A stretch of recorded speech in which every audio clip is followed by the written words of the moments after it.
Welcome back to the Deep Dive. We're here again to really dig into some fascinating sources and give you that shortcut to being genuinely well-informed. That's right. And today, wow, we're not just looking at data points. We're diving deep into longevity. But from a really human angle, we're talking about centenarians. Yeah, these incredible people who just completely flip the script on what aging means, right? They defy so much of what we think we know. Totally. And it's not just about the number of years, is it? It's how they live those years. Exactly. And what's so interesting from our sources today is how their actual lives, their habits, point to these deeper patterns that, frankly, the standard medical view often misses. Because medicine often focuses on what's wrong, like pathology. Pretty much. It's geared towards fixing problems, managing disease, not necessarily actively building vitality, you know? And our main source for this is just incredible. It's based on the work of a geriatric nurse specialist. Over 23 years, she wasn't just caring for patients. She was observing, collecting these patterns that most people would just dismiss. Oh, that's just luck, or it's all in the genes. Right, the usual explanations. And her big aha moment really started with one patient, Maria, 103 years old. Wow, 103. And not just 103, but sharp, lucid, and get this, surviving her third bout of pneumonia. Third. That's almost unheard of. Their resilience is astonishing. Isn't it? The nurse talks about these long night shifts, the family's understandably preparing for the worst. Yeah. But Maria, she wasn't fading. Our source says she was actually getting stronger, visibly stronger. That must have been quite something to witness. Yeah. And Maria would share these stories. Her grandmother lived to 108, an uncle still gardening at 104, her mother dancing at weddings until 106. See, and most people hear that and think, oh, great genes, lucky family. Exactly. But this nurse, having seen similar things again and again over like 2 decades, she thought, wait a minute, this isn't just random. It felt like something more fundamental was going on. Like a hidden blueprint for aging well almost? Something beyond the standard medical textbooks. Precisely. And Maria herself, she nailed the core issue. Yeah. She apparently looked the nurse right in the eye and said something like, the doctors keep trying to figure out what's wrong with us old folks, but they never ask what's right with the ones who keep living. We know things they don't teach in medical school. Wow. That just reframes everything, doesn't it? Completely. It shifts the focus from just fighting disease to actively understanding what actually fosters life, what builds that incredible resilience. Yeah, it forces us to ask, are we so focused on fixing what's broken that we miss the lessons from what's working extraordinarily well? It's moving from just lifespan to health span, those good, vibrant years. That's the perfect word for it, health span. It's about moving away from this idea of aging as just inevitable decline towards seeing it as something you can actively shape, cultivate even. And that's exactly what this deep dive is about. We've got these 7 specific secrets gleaned from people like Maria. And let's be super clear. This isn't about genetics you can't change, or fancy, expensive supplements, or just dumb luck. No, not at all. These are about choices, real practical choices anyone can make, starting, well, whenever. Choices that profoundly impact not just how long you live, but how well you live those years. Your independence, your sharpness, your engagement with life. And frankly, these secrets, they're often not what the mainstream medical world emphasizes. And they're definitely not what the anti-aging industry is trying to sell you. Absolutely. This is about reclaiming your agency in the aging process. Yeah. Moving from being a passive recipient of aging to an active creator of your later life. Okay, so let's get into it. Let's dive into these 7 principles, starting with that first one, the powerful daily practice Maria used. This is where it gets really interesting. Okay, secret number 1, this morning ritual of gratitude and purpose. Now, I know some people hear gratitude and they think, oh, another journal prompt, fluffy stuff. Right. It can sound a bit cliche. But Maria's practice, as our source describes it, was anything but fluffy. It was incredibly specific, very structured. Yeah, talk us through that. What did she actually do? Okay, so for 40 years, every single morning before getting out of bed, that's key, she spent exactly 5 minutes focusing on 3 things. Just 5 minutes, okay. What were they? First, one person she was genuinely grateful to have in her life, really feeling that connection. Second, one task, could be anything, that she was actually looking forward to doing that day. Didn't have to be huge, like curing cancer? Not at all. Could be watering a plant, reading a specific article, making a call, something achievable and positive. And third, one way, even a tiny way, she could help someone else that day. Wow. Person, task, helping someone. Simple, but deliberate. Very deliberate. And the impact physiologically is where it gets really interesting. This isn't just wishful thinking. It creates a real neurochemical shift. How so? What does it actually do in the body? Well, for starters, it lowers cortisol. That's your main stress hormone. Too much cortisol over time really accelerates aging. Okay, makes sense. Less stress, better aging. Right. But it also boosts telomerase activity. Telomeres are those little caps on the ends of your chromosomes, remember? Like the plastic tips on shoelace. Exactly. They protect your DNA. When they get shorter, cells age faster. Telomerase is the enzyme that helps rebuild them. So more telomerase activity, slower cellular aging. So this gratitude practice literally helps protect your DNA from aging. The evidence strongly suggests that, yes. And there's more. It stimulates the vagus nerve. The vagus nerve that's connected to, like, calming down, rest and digest. Precisely. It boosts your immune system, improves stress resilience, even lowers inflammation.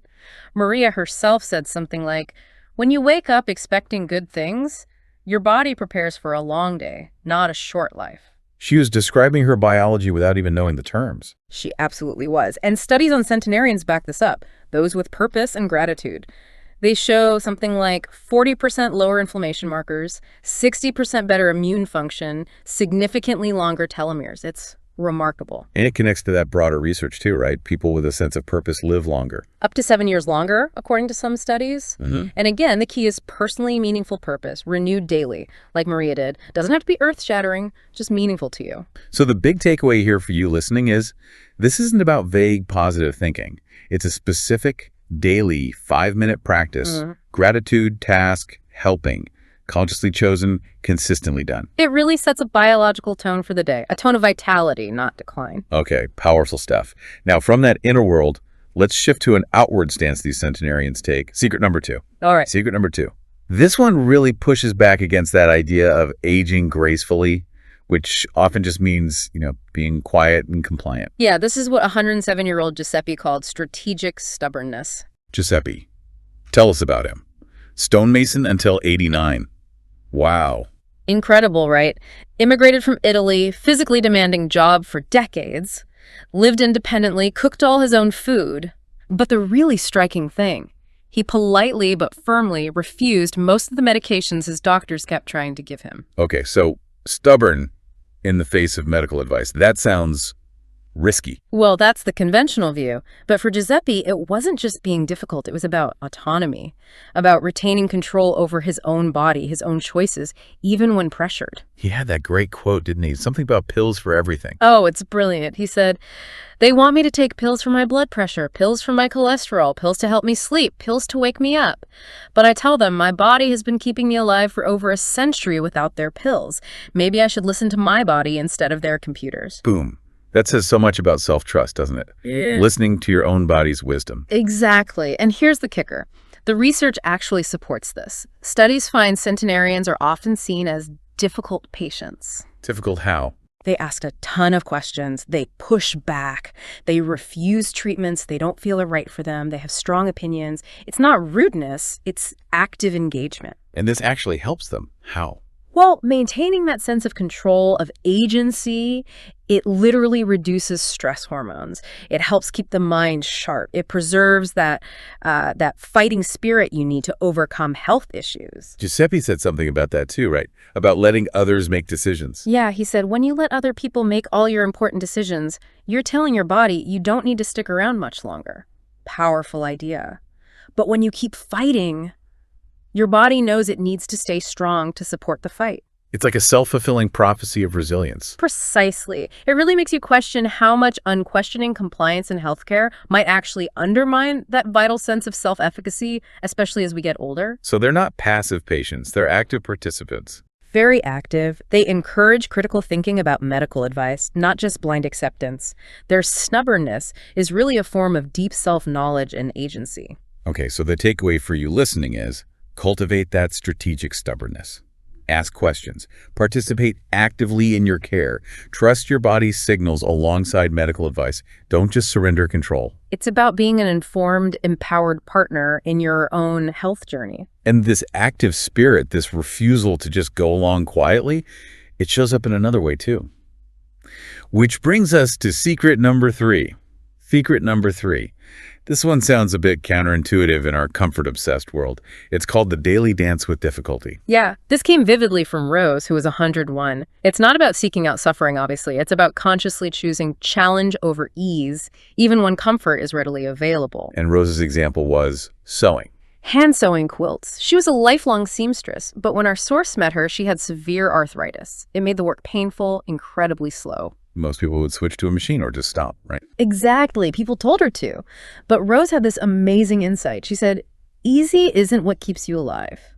Easy is what kills you slowly without you noticing. Wow. Easy is what kills you slowly. That really hits home. Why is that? Why is easy potentially bad? Biologically, our bodies and brains are designed to adapt. They thrive on challenge, on problem solving. When we remove all difficulty, when everything is convenient and comfortable. We signal that high-level function isn't needed anymore. Precisely. It's like telling yourselves, okay, you can start winding down now. And our source argues this triggers that age-related decline we often assume is inevitable. So centenarians actively fight against that winding down signal. Yes, by engaging in what researchers call adaptive challenges.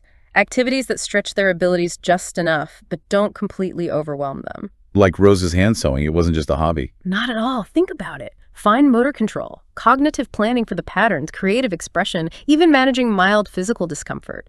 It kept her neurological pathways firing on all cylinders. It's about keeping the system active and engaged, mentally and physically. Exactly. It builds resilience. Constantly overcoming these small daily difficulties makes you better equipped to handle the bigger ones. It's a mindset that embraces challenge for growth. So it's not just about physical exercise, it's about mental engagement, skill maintenance. Absolutely. Persisting with things that require precision, patience, learning new things instead of always taking the easy route. Okay, so the takeaway here is, don't shy away from difficulty entirely. Embrace adaptive challenges. Keep learning. Keep doing things that require effort and skill. Resist the siren song of pure comfort. Because that easy path might be a shortcut to decline. Right. And this intentional engagement, this active stance, it also extends to how they relate to the natural world. That brings us to secret 4. Secret number 4. This is one our modern lives have almost completely erased. 104-year-old Thomas called it the rhythm of seasonal living. Mm-hmm. Thomas was a farmer for 70 years, so this was deeply ingrained in him. But even in retirement, he consciously lived by the seasons. What did that look like? Yeah. Adjusting his diet, activities. All of it. He planned his activities, his eating, even seemed aware of his sleep needing to adjust based on daylight temperature, what food was naturally available. He kept notes on it. Wow. Most of us just keep the thermostat the same and eat strawberries in December. Exactly. And Thomas had this great perspective. He said something like, people think they can live the same way in January as in July, eating the same schedule, indoors with artificial light. But your body knows the season, even if your mind ignores it. Fighting the seasons means fighting your own biology. Fighting your own biology. That sounds stressful. It is stressful. Our internal systems, our circadian rhythms, our hormone production, they evolved over millennia to sync with natural cycles. And studies show centenarians are better at this. Significantly better. They tend to have more stable sleep-wake cycles. Their bodies adapt better hormonally to the seasons. Think melatonin, vitamin D, and their immune function seems more robust year-round. So trying to maintain peak summer energy in the dead of winter, that's actually counterproductive. It creates chronic, low-level stress that accelerates aging. Thomas apparently found it funny when people complained about being tired in winter. What did he say? He'd say, of course you are, it's winter. Your body is supposed to rest more now, save energy for spring. But he saw people fighting it, more coffee, more supplements, trying to force that summer feeling. And wondering why they felt burnt out. It makes perfect sense when you put it like that. It does. It suggests we might be ignoring fundamental biological wisdom by imposing this constant, unchanging demand on ourselves. So instead of fighting it, we should align with it. Allow for natural fluctuations. Exactly. Allow for periods of more rest, maybe lighter or heavier eating depending on the season and what's available, maybe more social time in summer, more quiet time in winter. It's about working with your biology, not against it. That sounds much more sustainable. It is. It reduces that chronic stress and supports long-term vitality. Okay, so the takeaway. Pay attention to the seasons. Don't fight your body's natural inclination to cycle. Dance with the rhythms, as the source puts it. Eat seasonally. Adjust activity, maybe even sleep patterns slightly. Respect your internal clock and its connection to the wider world. And this deep connection, this listening to the body, It leads right into the next secret, which is probably the most controversial one. All right, secret number 5. Brace yourselves, because this one pushes back hard against conventional wisdom. It's what 106-year-old Eleanor called the wisdom of selective medical avoidance. Yeah, and it's crucial to understand Eleanor's background before dismissing this. She wasn't anti-medicine. She was a nurse for 45 years, from 1940 to 1985.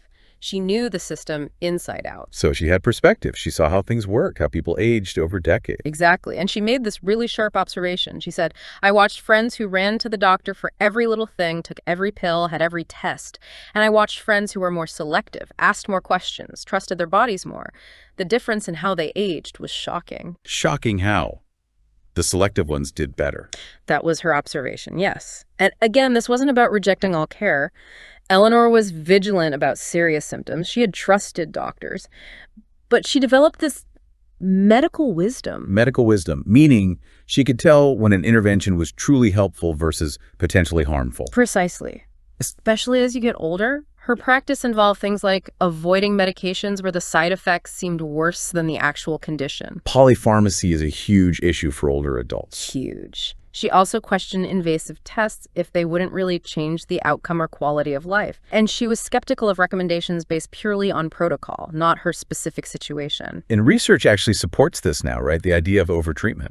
Increasingly, yes. Studies are showing that older patients who receive less aggressive care, fewer drugs, fewer procedures, often have better outcomes, better quality of life, sometimes even longer life. Why would that be? Because the risk-benefit calculation changes dramatically with age.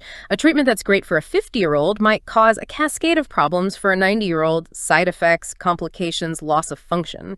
Eleanor understood that intuitively and professionally. So it's not anti-doctor, it's pro-discernment, pro-individualization. Exactly. It's about being an empowered patient who understands that more isn't always better. It requires critical thinking and deep self-awareness. Okay, so the takeaway here isn't avoid doctors. It's cultivate medical wisdom. Evaluate recommendations critically. Ask hard questions about risks versus benefits for you. Trust your body's feedback. Be a partner in your care, not just a passive recipient of procedures and pills. Right, and this wisdom about external advice, it also seems to apply to how they manage their inner world, particularly around being alone. Secret number 6. Okay, secret 6. This challenges another common belief, that being alone is always bad for older people, that social isolation is inherently damaging. Right. We hear so much about the dangers of loneliness, which are very real. But 102-year-old Frank showed a crucial difference. Frank was widowed after. Yeah. 67 years of marriage. That's incredible. Yeah. Had a huge potential trigger for decline. Absolutely. But instead of just falling into depression or desperately seeking constant company, Frank consciously cultivated what our source calls a rich relationship with solitude. What does that mean? How did he do that? He used his alone time productively. For reflection, for creative work, he did intricate woodworking, and for spiritual practices that needed quiet focus. So it wasn't lonely isolation, it was chosen solitude. That's the key distinction Frank himself made. He said, people think being alone means being lonely, but there's a big difference between being alone because you're abandoned and being alone because you're doing important inner work. One makes you weak, the other makes you strong. Wow. Weak versus strong. That's powerful. So he still had social connections. Oh, definitely. He had close family, community ties, but he balanced it with these intentional periods of being alone to process things, be creative, connect with himself. And research supports this too. Being comfortable with solitude is beneficial. Yes. People comfortable with chosen solitude tend to have better emotional regulation, more stable moods, less need for external validation. These are huge assets for resilient aging. What kind of things did Frank do during his solitude? Daily meditation or prayer, his woodworking, journaling, writing letters, taking what he called thinking walks just to reflect. So it was active solitude, not just passive emptiness. Very active. And this comfort with solitude acted as a buffer. It protected him from making rash decisions out of loneliness, like moving unnecessarily or getting into unsuitable relationships just for company. He had an inner anchor. That makes so much sense. In our hyper-connected world, maybe we've lost the art of productive solitude, that space for inner work. It's a real possibility. This isn't about cutting yourself off. It's about connecting with yourself. Processing life, nurturing creativity, building that inner resilience becomes crucial, especially when facing the losses that inevitably come with a long life. Okay, so the takeaway. Don't fear being alone. Cultivate productive solitude. Make intentional time for reflection, creativity, or just quiet contemplation. It strengthens your inner world. It builds that self-reliance and emotional stability that are key to navigating life well for a long time. And this inner strength, this ability to find richness within, ties perfectly into the final secret, the culmination of it all. All right, the seventh and final secret. This one feels like it brings everything together. It's what 105-year-old Anna called living in the sacred ordinary.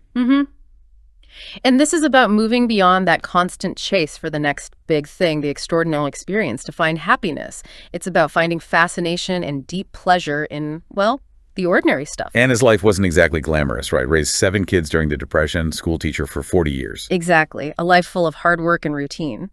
Yet she found profound joy in things like tending her houseplants or just watching the sunlight move across the floor. Simple, everyday moments. She had that amazing quote, but something about washing dishes. Oh, it's incredible. People are always looking for extraordinary experiences.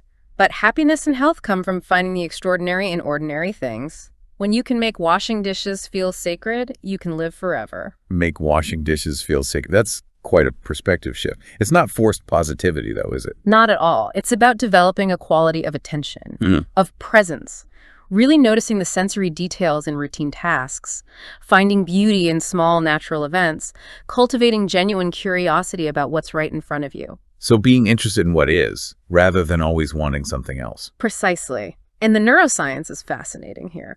Brain scans show that this kind of mindful attention activates pleasure and learning centers while calming down the areas linked to anxiety and rumination. And for longevity. It fosters what's called sustainable well-being, a baseline contentment and engagement that isn't dependent on external excitement. Anna lived simply, but she trained herself to be fascinated by the immediate. Her other great line was, "When you can be fascinated by the way sunlight moves across your kitchen table, you never run out of reasons to wake up in the morning." That's a powerful antidote to boredom, depression, that feeling of, is this all there is, that can creep in. Absolutely. It makes you wonder if our constant search for novelty, for the next high, makes us miss the wellspring of joy that's already here in the everyday. Anna's approach protected her from that sense of purposelessness that can really accelerate decline. It's like an internal, self-renewing source of meaning. Exactly. Requires no external input, just your own attention and presence. Incredibly resilient. Okay, so the final takeaway. Cultivate presence. Pay attention to the sacred ordinary. Find fascination in simple daily activities, in nature, in the moment. It unlocks a sustainable joy and protects against boredom and despair. It's about transforming the mundane into the meaningful through the power of your own focus. So 7 secrets. Gratitude, stubbornness, difficulty, seasons, medical wisdom, solitude, and the sacred ordinary. What does it all add up to? So when we pull back and look at all 7 of these secrets together, what's the bigger picture? What's the unifying thread? I think the core message, crystal clear from every single centenarian in the source material, is that longevity isn't just luck. It's not something that passively happens to you. It's something you actively create. Through thousands of small daily choices. Exactly. Maria's gratitude, Giuseppe's stubbornness, Rose embracing difficulty, Thomas living seasonally, Eleanor's medical discernment, Frank's solitude, Anna finding the sacred in the ordinary. These aren't random habits. They paint a picture of a completely different way of relating to aging. Totally different. It's based on agency, on wisdom, on understanding that getting older can be this creative, adaptive process, not just a passive slide downhill. Which is so different from the conventional view, right? Which is mostly about managing decline, accepting limits. Preparing for deterioration, basically. But these folks approached aging as this ongoing project. Optimization, adaptation, even growth. They weren't just trying to avoid death, they were actively cultivating life. And the research shows this approach works. People who adopt it don't just live longer. They stay sharper cognitively, have less disability, need less medical help, and consistently report being more satisfied with their lives right to the end. Which brings us to the power of belief, doesn't it? The story you tell yourself about aging really matters. It's huge. A self-fulfilling prophecy. If you believe decline is inevitable, you make choices that lead there. If you believe in resilience and wisdom, you make choices that support that. And this is where it gets really empowering for you listening right now. You get to choose that story. But it raises a tough question.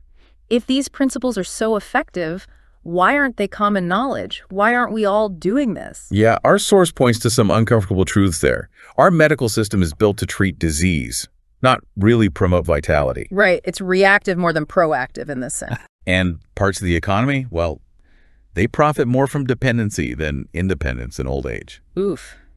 Yeah. Pharmaceuticals, long-term care. It's complex. And then there's just the cultural narrative. We're bombarded with messages about aging being all about decline, loss, becoming frail. And those expectations become internalized. They shape our choices without us even realizing it sometimes. It's a tragedy, in a way, that these empowering secrets get suppressed by these larger forces. And here's another huge piece that gets suppressed. The role of genetics versus lifestyle. Yeah. What's the common belief? Genetics are like 80%. That's the figure often thrown around, makes you feel powerless, like it's all predetermined by your DNA. But the centenarian research, what does it actually show? It flips it completely. Lifestyle choices, these secrets we've been talking about, account for roughly 75% of longevity. Genetics, only about 25%. 75% lifestyle. That changes everything. It absolutely does. It means how you choose to live matters vastly more than the genes you inherited. The choices you make today, tomorrow, next week, they are actively shaping not just how long you live, but how well you live. It puts the power squarely back in your hands. You're not a victim of your genes, you're the architect of your longevity. Which leads to the ultimate question. If these choices are largely within our control and they have such a profound impact, what's stopping us? What's stopping you from embracing this agency? It's a fundamental challenge, isn't it? To see vitality not as luck, but as a practice. A daily cultivation. Hashtag tag outro. So the message here is clear. Don't wait. Don't wait until you're older, or until you get sick, or until you feel ready. Yeah. The time to start weaving these longevity secrets into your life is right now, today. Yeah, every day you delay is potentially a day you're not actively building that vitality, that resilience. These centenarians didn't suddenly start doing this stuff at 95. They built these habits over decades. They understood that extraordinary longevity isn't about dramatic fixes. It's about those consistent, quiet, daily choices. And the best way to start, just pick one. Don't get overwhelmed trying to do all 7 at once. Choose one secret that resonates with you right now. Maybe it's those 5 minutes of morning gratitude, like Maria. Just start there. Or maybe it's finding one small adaptive challenge each day, like Rose, persisting with something slightly difficult. Or maybe it's just paying more attention to the seasons, eating one local seasonal food this week, like Thomas suggested. Or asking one thoughtful, critical question the next time you get medical advice, channeling Eleanor's wisdom. Perhaps scheduling just 15 minutes of intentional, productive solitude, like Frank. No phone, just you and your thoughts, or a simple project. Or maybe it's consciously trying to find the sacred in one ordinary task today, like Anna washing dishes, really paying attention. The key is consistency, not perfection. Start small, build momentum. Because ultimately, this deep dive presents you with a choice between 2 very different paths forward. One path is sort of passively accepting that conventional story of aging, gradual decline, surrendering your abilities, maybe accepting limitations as inevitable. Or there's the other path. The path these centenarians illuminate. Actively, consciously cultivating vitality, wisdom, resilience, and yes, even joy throughout your entire life. Proving that your best, most engaged years might still be ahead of you, regardless of the number. These centenarians showed us the dominant story about aging isn't just wrong, it's actively limiting. So the real question is, what story will you choose to live? And what small, deliberate choice will you make today, right now, to start writing that more vibrant, more resilient story for yourself?